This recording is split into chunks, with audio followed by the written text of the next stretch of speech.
So at this point, you all have been in the courtyard for probably 10, 15 minutes, gathering your thoughts after making your way back from the funeral pyre on top of the Red Keep. Somehow you all sort of gathered around into little groups that you all sort of associated with.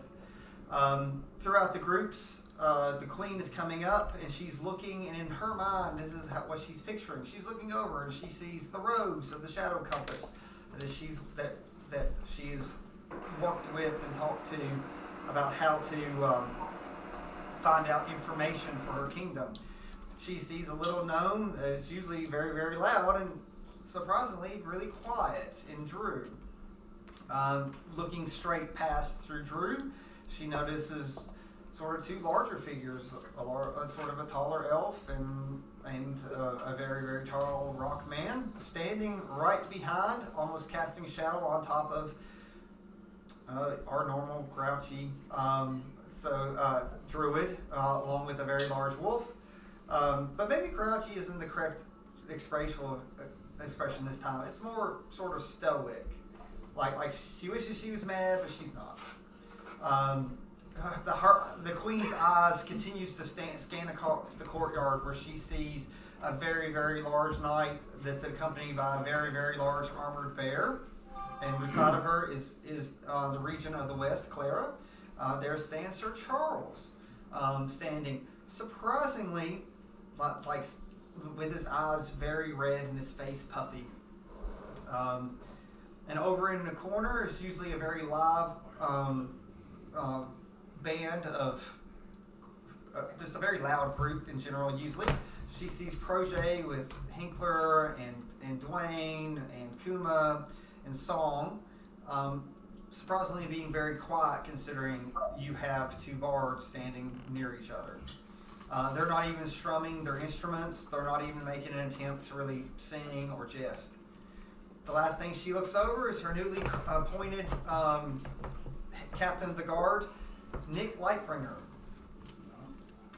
standing, and then Zeth standing, surprisingly, or no surprise to anyone, whipping his hand through a bag of salt, like in preparation to do something. And the last thing that her eyes meet is a very, very quiet, stoic Orion that no one seems to really be interacting with, and no one's really been talking to. Orion, his hand's still red from burning away his brother, sending him off to the afterlife.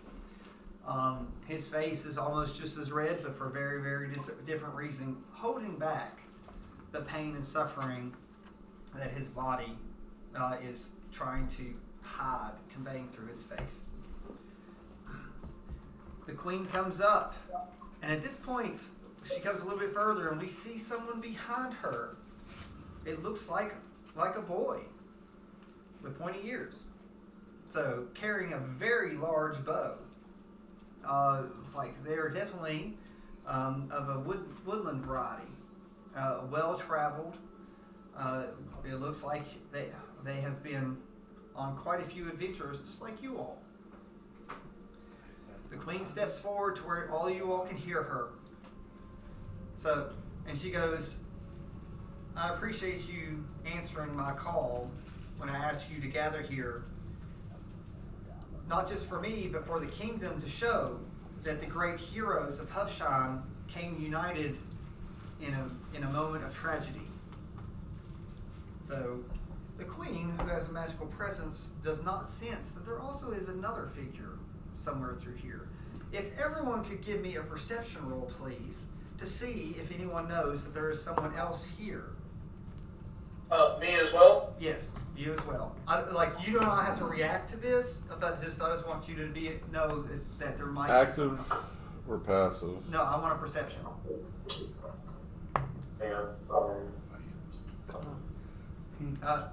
But then, ain't no need my glasses. Yeah, everyone can. Dirty 20. Needed a natural 20. We need, to know that to know that something there, you need a natural 20. 8. For perception is a +5, and I rolled an 18, so 23. So needed a natural 20. Oh, yeah, I had a total of a 23. Yeah, but needed the Oh, natural. Yeah, I rolled an 18. I haven't been saying Nope. anything. Yeah, you're yeah, not. that's right. Okay, so again, My fault. it's like there is a little bitty book on a little bitty branch that is floating behind all of you within earshot. You know, it is hidden its presence well because who's looking for a book? So Question, is it if I'm behind the queen and everybody else is in front of the queen, is the book behind them or behind me? it's behind them in a tree, like that's way behind them, up in the air, like well up in the air. Oh, okay. Yeah. So I'm talking like But I wouldn't notice it at all. no. Okay. No, it's been well hidden, and this thing's magical, and he's already rolled a stealth on it, so like the only way you saw would have been natural 20 Right. or a 30. I don't know. It's up to 30.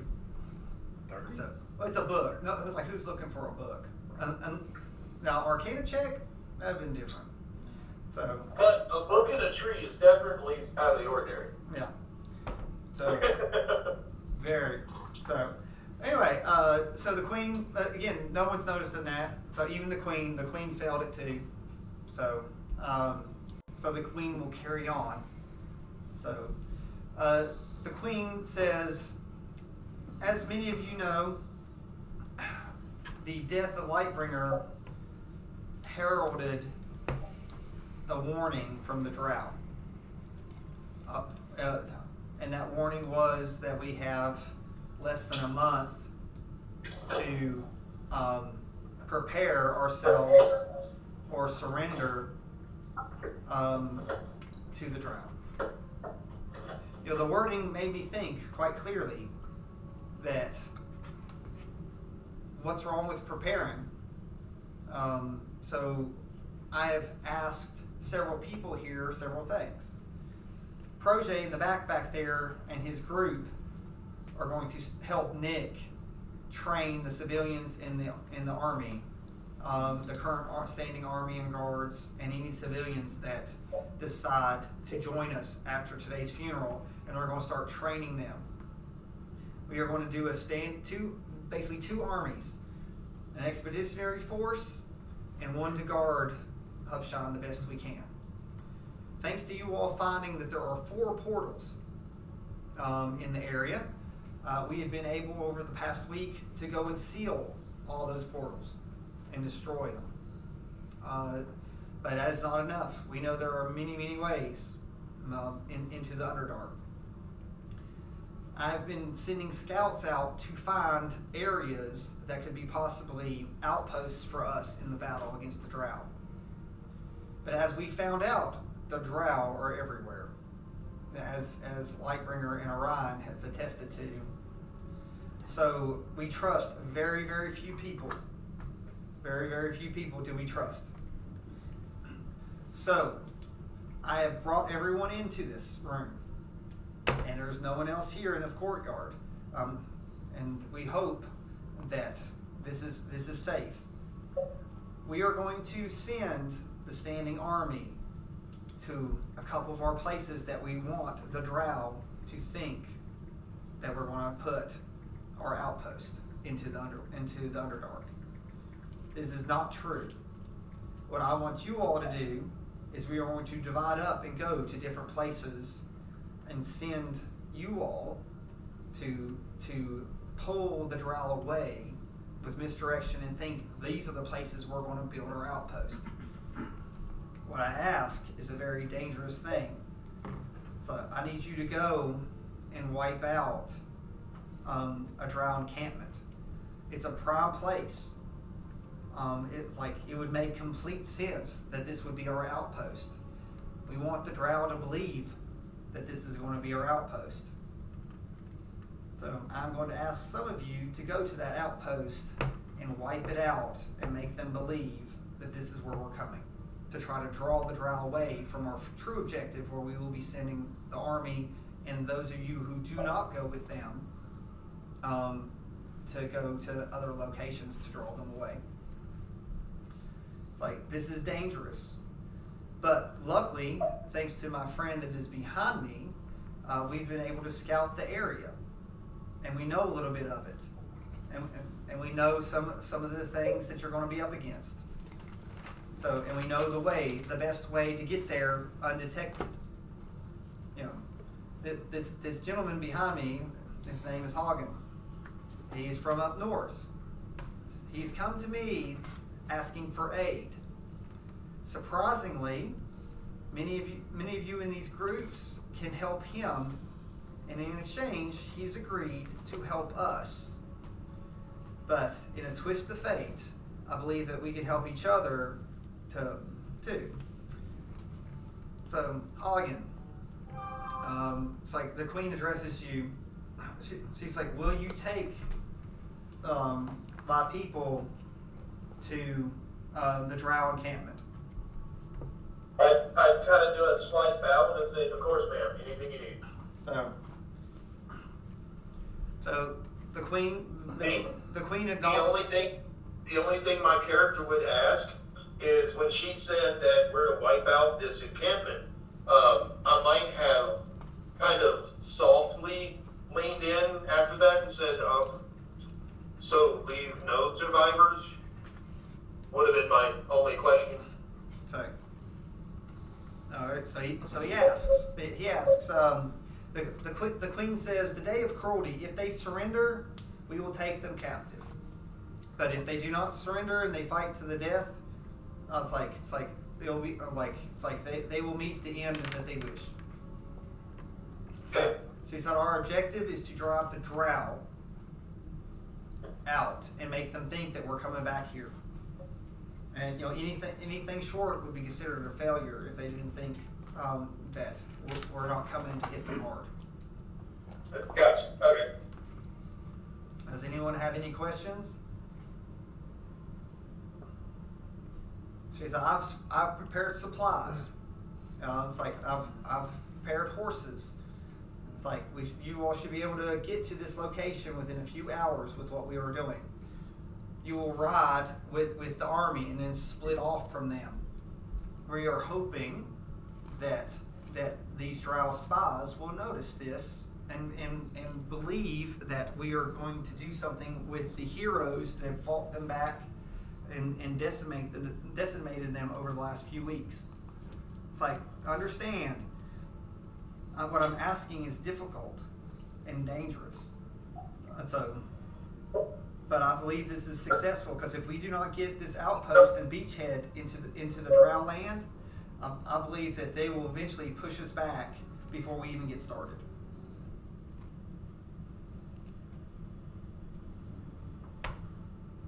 Does anyone have any objections?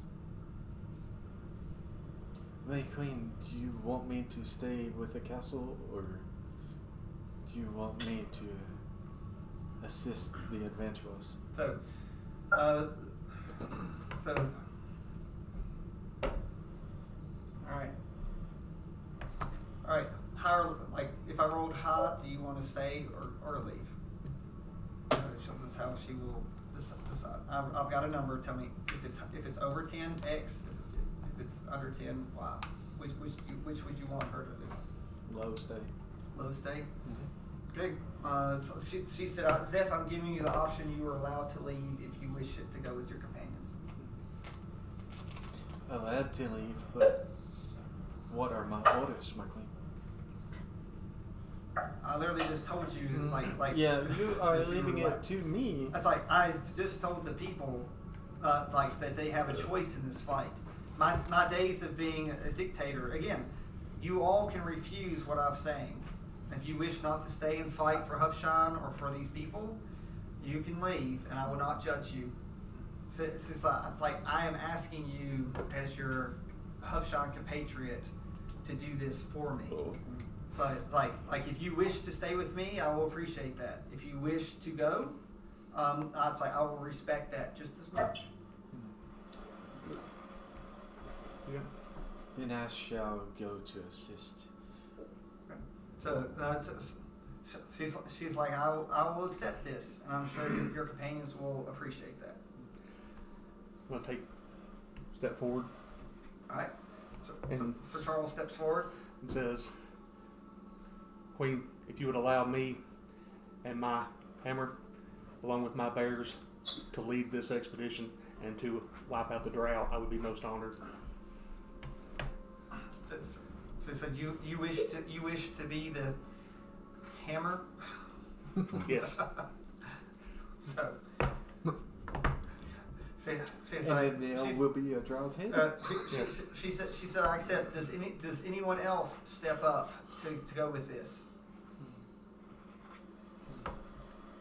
I go if I can be behind him. That is acceptable. Wolfie and I will go with them. Belny and Wolfie step up. I'll go up. Orion steps up. I'm assuming still quietly. Yes, just quiet. Yes, like Orion has not spoken, but he comes up and nods.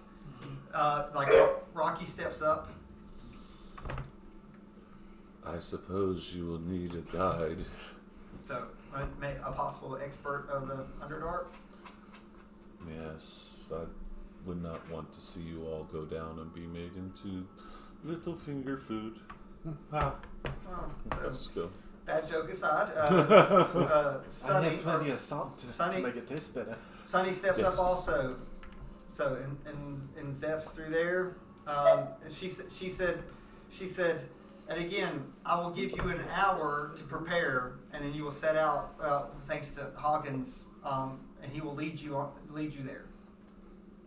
So Hawkins' orders are only to lead them there. He can choose to stay or not. Apparently he's not. I mean, well, technically, you know what I'm looking for.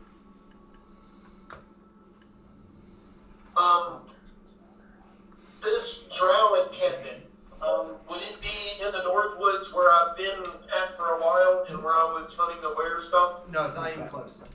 It's Okay. this is near Hubshan town. It's only a couple hours away. You travel days. Oh, okay. Yeah. Okay. Yeah. Yes. Like remember, the queen had you scouting around over the last couple of days to help. So Oh. yes, like you've been here for a few days. Okay. So you're the one that found the camp. So, so the queen says again, you've got an hour. Take care of your business. So if anyone happens to need a short rest, I don't know if anyone needs a short rest or not. Like you can, and we will adventure thanks to Hagen. You're going to be able to get to the drow encampment without running into anything, thanks to what he did prior to find it, and he knows the safest way. So does anyone have any questions before we go to the drow camp? Sonny's going to approach closer to the queen. This is not our kin.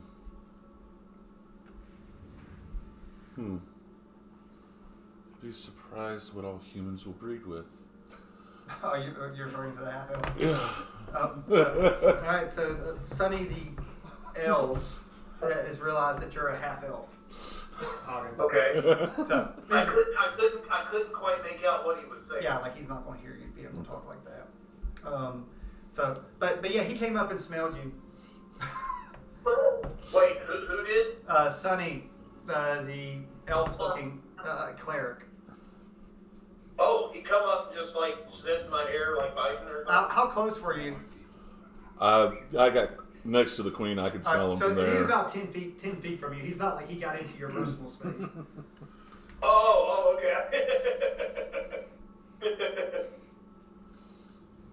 That's good, but he basically, I can tell he like got in the position to go, and then from a distance tell who I was.